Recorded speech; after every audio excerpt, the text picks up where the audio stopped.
Hello and welcome to week 4. Up to now, you stepped into an existing system, improved its clarity, built confidence through tests, and learned how to make changes without gambling on what might break. All within constraints and guidelines that were already there. Now, this week, that flips. You will start from nothing and build a system end-to-end.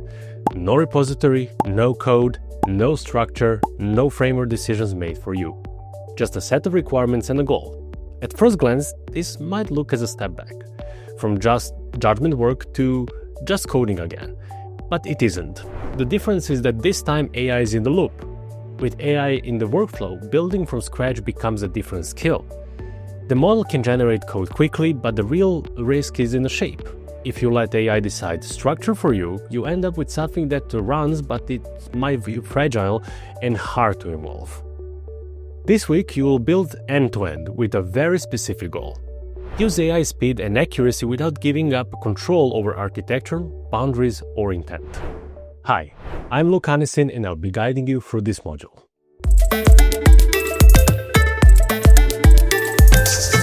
Week 4 is where you'll feel the real power of AI the most, and also where you'll see why strong engineers still come down to decisions.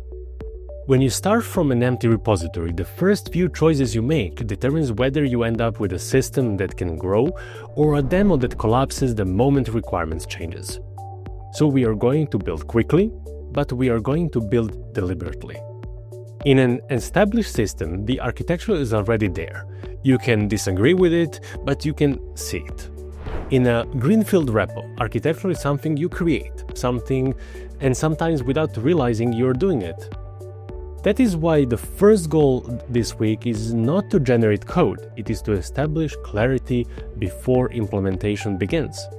AI makes it easy to skip that step because it can fill the screen with working code in seconds. Our job is to make sure the system we build reflects the requirements, not the model's defaults. So we start by slowing down on purpose. Before writing any code, you'll define what you are trying to build. You'll take the requirements and turn them into user stories that describes real behavior. Then you'll break those stories into concrete tasks that are small enough to implement, review, and validate. They sound simple, but it is where control comes from. Clear requirements gives you boundaries, clear tasks give you sequencing. And both of those gives AI something valuable, constraints.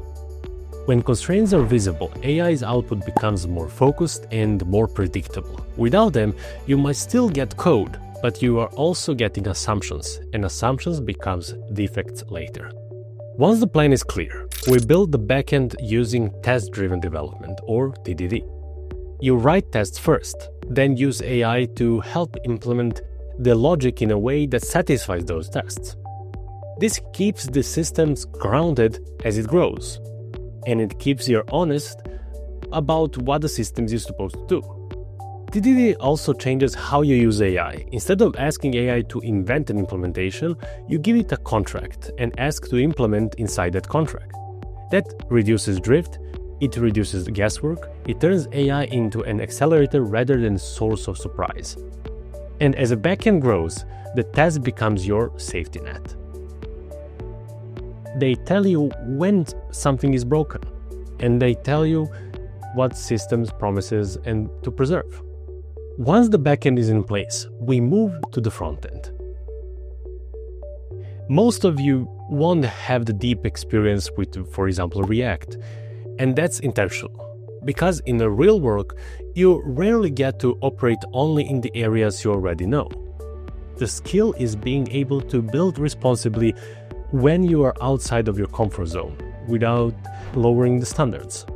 This is where AI becomes a real advantage. You'll use it to generate front-end code, wire it to the backend, and iterate until the system works end-to-end.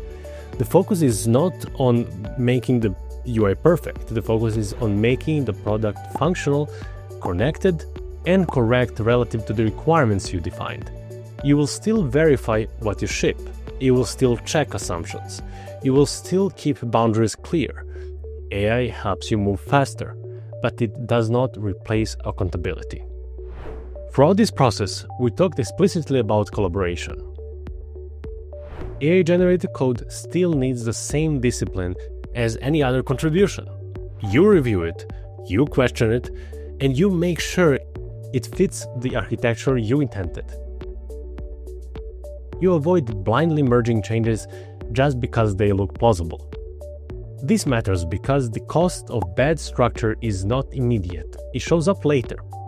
When new features becomes harder to add, when refactor becomes scary, and when the system starts resisting change. So in week 4, we practice the habits that prevent that outcome.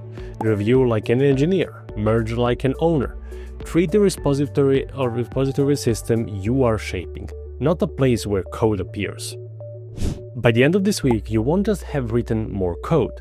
You'll have practiced the full life cycle of building a system responsibly with AI in the loop. Starts from requirements, shaping architecture through deliberate choices, grounding behavior with tests, integrating frontend and backend, and keeps quality intact through review, discipline, and accountability. Week 4 brings everything together, not as a recap, but as a complete workflow you can repeat in a real project. Week 4 is where you prove the full skill set, not just that you can use AI to generate code, but that you can build a system from scratch without letting speed distort the shape of what you're trying to build. You'll leave this week with a clear way of working.